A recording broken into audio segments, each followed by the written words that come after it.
So, for our penultimate discussion of video game section, we have Marvel Rivals. Hmm. So, season one of Marvel Rivals began on January 10th, and I am obsessed. They're calling this a mega season with double the content since they wanted to release the Fantastic Four all together. Um, Seasons will last 3 months, so we'll usually get two characters per season. And it's been recently confirmed Hmm. that we will be getting a new character every month and a half. Um, in Ooh. the first half of this season, we got Mr. Fantastic and the Invisible Woman. We have one new convoy map, which is their push to cart game mode, and a new game mode with its own map, and all of the season rewards, which Ooh. includes 10 new skins. Um, so the new game mode is a free for all mode called Doom Match and takes place in the Sanctum Sanctorum, and it incorporates Doctor Strange's portals all throughout it because the Sanctum Sanctorum is Doctor Ooh. Strange's like mansion in Manhattan, and yeah, Hmm. there are portals that from the outside it looks like it's a big building, but it looks smaller from the outside than it is from the inside. And you go through a portal, and there's a bunch of portals inside that take you to different parts of the mansion. It's really cool. Um, That sounds cool. yeah, and the new convoy map is called Kingdom of Eternal Night Midtown, where you have to help or stop Herbie from making his way from the Baxter Building, which is the Fantastic Four's building, to the Avengers Tower. Um, yeah, also in terms of balance changes, Hawkeye and Hela got a much needed nerfs, though I'm not sure how much it helps because Hawkeye still destroys me all the time. Um, and Wolverine and Storm got some much deserved buffs. Like I said in the last episode with Ooh. Matt, playing Storm the way the devs intended doesn't allow you to fully engage in the power fantasy of being that hero.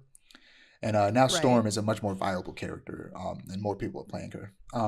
But for me, it still doesn't necessarily fully capture the power fantasy because you're still better off being low to the ground than flying high, even though she can fly high, which I think it like is goes the complete opposite of like how people want to play that character. Um, Hmm. but Cap, Venom, and Cloak and Dagger also got buffs. Cloak and Dagger is one of the best healers in the game. I don't know if they needed buffs, but I'm not complaining because they're the character I play the most. Right. um, Right.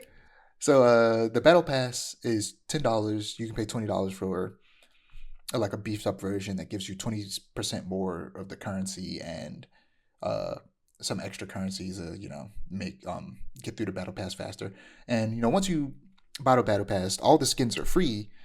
You just have to earn the in-game currency to buy it, and that's what I've been doing. Um, and it's purposely built in a way to where it will take you essentially if you play every day and do all the missions every day, you will be able to have enough coins by the end of the season to have purchased all of the stuff. Um, Right. and yeah, I'm so into this. This is so fun. This game is so fun. I literally play it every single night. I've never done this before. I don't play multiplayer games like that, and I grew up, You really don't. without access to the internet, or like on and off again access to the internet. So I just never had, the ability to play games online when I was a child. I just played games in person, co-op, split screen. Um, so yeah, I'm really getting into this. I'm playing it with my friends every night too. Like I'm rarely playing. I'll start by myself, and then my friend will hop on. And I'm like, okay, now I'm playing, and then five other people hop on with us, and now we have a full squad. Um, Right. so yeah, it's so fun. It's such a good game. You should play it. You should try it at least. It's real fun. It's free. I will. It's free, guys. If Because you I have guys don't know. friends that play, and I'm like, if it stops them from playing League of Legends while I'm in call, I'm down for it. Yeah, it's a real good. And yeah. So speaking of the Invisible Woman and Mr. Fantastic, they're fun. Mr. Fantastic is almost a hybrid between a tank and a DPS. He is a what they call DPS duelist, and tanks vanguards, and he's a duelist, but he has some like vanguard qualities where he can when he after he takes enough damage, he enters this like an inflated mode where he does more damage, but he can't use any of his like special moves. Um, and he essentially turns to like Luffy Gear 4 when he does that, when he gets like a big torso but tiny legs, and a tiny head is real funny to look at. But yeah, he's fun to play. But even more so than that, I find playing Invisible Woman more fun. Um, Naturally, because she's Invisible Woman, her passive is that once she is just not when she's not attacking, she just turns invisible after a couple seconds. Oh So wow. that's just what she did because I mean that's her whole thing. But Right. also she's a healer, so her regular attack heals allies, damages enemies. Unlike Cloak and Dagger, which is like auto aim, it just auto aims towards allies. But and if you bounce it, you can bounce it around corners. You can bounce it off walls, which is really cool, Cloak and Dagger. But hers That you is. have to actually have good aim. But her shield, Oh, you can put a force field in front of people, and that also heals people, and of course blocks damage. ooh, And she has a double jump, and when she double jumps, so her invisibility takes a while. Like I said, it takes a couple seconds, but it's long enough to where like you can easily get murdered before you get a chance to turn invisible and run away. So she has a double jump, and the double jump instantly turns her invisible, so that you don't have to wait for that cooldown, and you could like escape certain situations.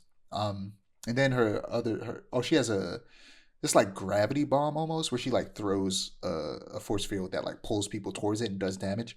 And then the last move, which is my favorite move before I talk about the ultimate, is that she can push or pull people um away or towards her. So you can pull a healer into your team and have the healer get destroyed, or like push tanks back when they're trying to rush the point or you or the card or whatever.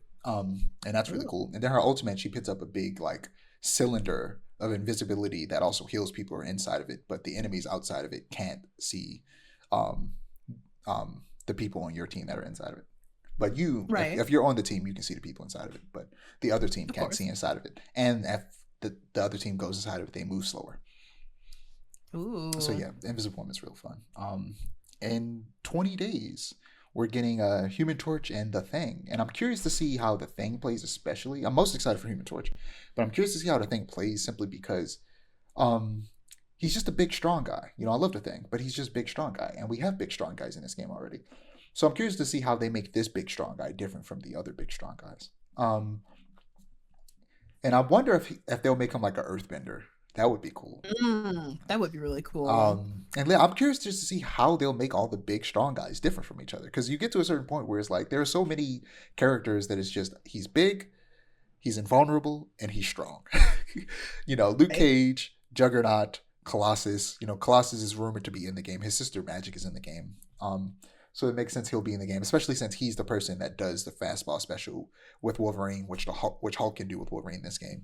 So yeah, he's going to be in the game, Colossus, according to leaks. So like, how are they going to make Colossus different from?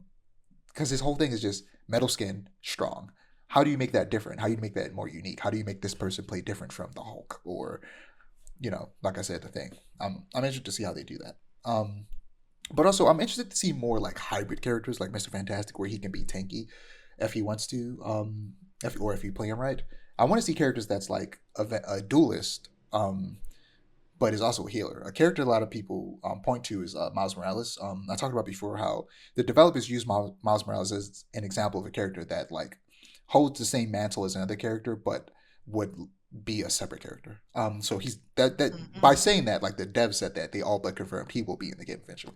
Um, so like I'm excited to see what he plays like, and a lot of people suggested that maybe he should be a duelist where he's a DPS. He does damage mostly, but he should have a little bit of healing stuff. Where like with his electricity, he can heal people a little bit. That would be cool. Um, and then I would love to have like a tank that can also heal. Like I'm curious to see how they mix and match with stuff, because they try to encourage people to not look at it as so trinary, where they all fit into a single box, and that in the future there will be more mixing and matching like with Mr. Fantastic.